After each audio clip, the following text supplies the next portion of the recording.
CarPod Go T3 Pro.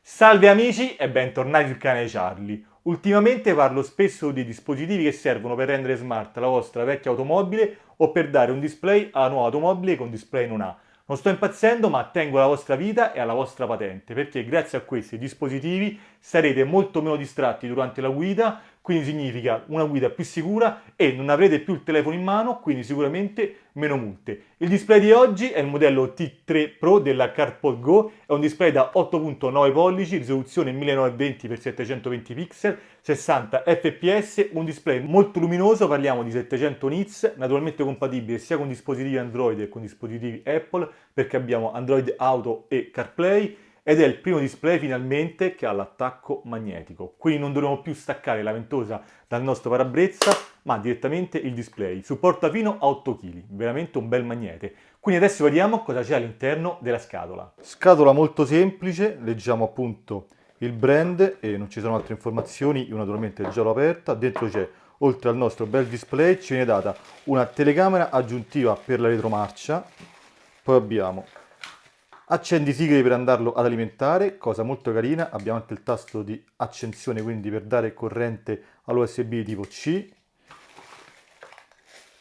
staffa da parabrezza, regolabile e allungabile, altra staffa a braccettino da incollare sul cruscotto, cavetto AUX, qui abbiamo un adattatore USB tipo C, USB tipo A, OTG. Questo molto importante, servirà anche per fare eventuali aggiornamenti del display, perché il sito comunque è fatto veramente bene e spesso e volentieri escono nuovi firmware per andare appunto ad aggiornare il display, quindi ottima assistenza. Andiamo avanti, abbiamo il libretto delle istruzioni, non c'è l'italiano, qui leggiamo le caratteristiche appunto del display 8 pollici.9 e qui abbiamo come si monta sul parabrezza, quindi tutte le varie possibilità.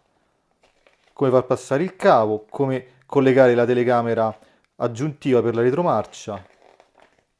Poi abbiamo quest'altra piastra da incollare sul cruscotto e altre strisce adesive. Allora, andiamo a vedere il display, abbiamo detto 8.9 pollici, vi faccio rivedere l'attacco magnetico veramente fortissimo. Andiamo a vedere qui che cosa troviamo. Allora, qui abbiamo USB tipo C per andarlo ad alimentare, cavo audio per collegare il cavo AUX, AV-in per collegare la telecamera, per collegare un microfono e qui per collegare o un supporto esterno oppure comunque il cavetto OTG per i vari aggiornamenti. Fatto veramente bene, devo dire, ottime plastiche, tutti i bordi sono stondati, quindi devo dire veramente fatto molto molto bene. Adesso lo alimentiamo e vediamo come si configura. Lo alimento con un power bank, quindi USB tipo C dove c'è il disegno del fulmine e per alimentarlo, quindi io già ho impostato il logo della BMW, anche questa cosa mi piace veramente tanto perché abbiamo la possibilità di impostare il logo della nostra macchina. Veramente interessante. Si accende come abbiamo visto subito, veramente velocissimo. Qui sotto abbiamo una serie di menu, quindi abbiamo CarPlay, Android Auto, impostazioni del Bluetooth e della luminosità, impostazioni generali, impostazioni FM, questo per andare a decidere come trasmettere l'audio del display alla nostra automobile. Torniamo indietro. Impostazioni del Bluetooth. Naturalmente la prima cosa che dovete fare è andare sul Bluetooth. L'ultimo telefono che ho associato è un A52. Adesso vediamo come si associa con CarPlay. Quindi andiamo sul mio telefono, vado sulle impostazioni Bluetooth. Impostazioni Bluetooth. Aspettiamo di trovare il nome, è PND. Eccolo qui sotto, l'ho trovato, quindi lo selezioniamo, abbina, consenti, iPhone di Flavio. Questo naturalmente è da fare solo la prima volta, poi si abbinerà in automatico. Perfetto, si è connesso con CarPlay, questo è il menu che troviamo in CarPlay, devo dire veramente molto molto fluido. Ascoltiamo subito un pochettino di musica.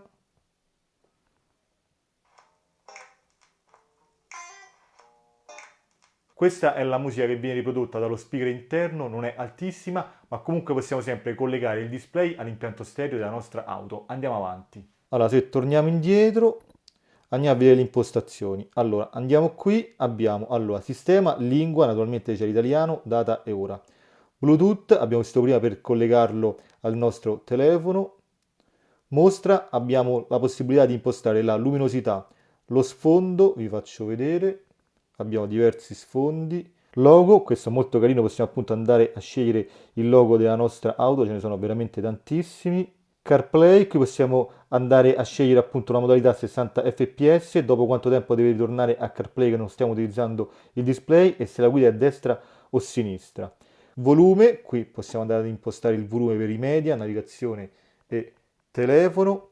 Uscita audio, molto importante, questo è come ascoltare l'audio, possiamo utilizzare il Dual Bluetooth. Dual Bluetooth è molto importante perché se la nostra auto ha il Bluetooth integrato potremo collegare il telefono al display e il display all'impianto stereo della nostra auto tramite Bluetooth, quindi veramente molto interessante. Andiamo avanti. Allora, poi abbiamo FM, possiamo scegliere una stazione radio vuota dove trasmettere la nostra musica, AUX, utilizzare il cavo AUX o altoparlante, l'abbiamo visto prima, la cassa integrata. Circa per ripristinare il sistema o per aggiornarlo. Se non tocchiamo il display, entro 10 secondi dovrebbe tornare a CarPlay. Perfetto. Devo dire che il touch di questo display funziona molto bene ed è molto preciso. Ora scendiamo in garage e vediamo come installarlo in macchina. Naturalmente non c'è nessuna installazione, basta attaccare la ventosa al parabrezza e il gioco è fatto. Andiamo a vedere.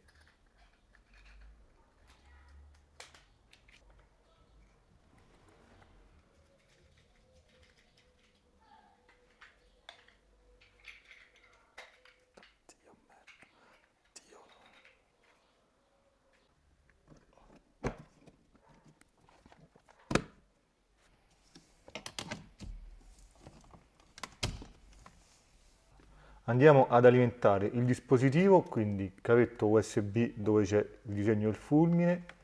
Ok, già inserito nell'accendisigari, si accende immediatamente. Guardate quanto è veloce. In automatico si collegherà a CarPlay. Perfetto. Ed ecco CarPlay. Devo dire il display che si vede molto molto bene, molto resistente. Cosa andiamo a provare adesso? Allora, un po' di musica, quindi accendiamo lo stereo della macchina, andiamo sulle impostazioni, quindi auto, andiamo su FM, qui ci mettiamo su FM e andiamo a selezionare una stazione vuota, 87.5. Stessa cosa faremo sullo stereo, mi metto su 87.5, stazione vuota, perfetto. Quindi vado su Amazon Music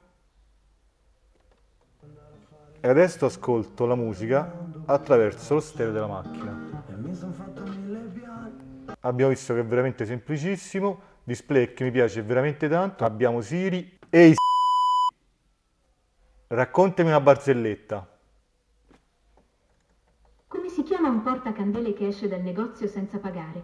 Candeladro. Perfetto, barzellette di Siri sempre divertenti. Adesso proviamo a fare una chiamata e proviamo a chiamare Valeria. Valeria.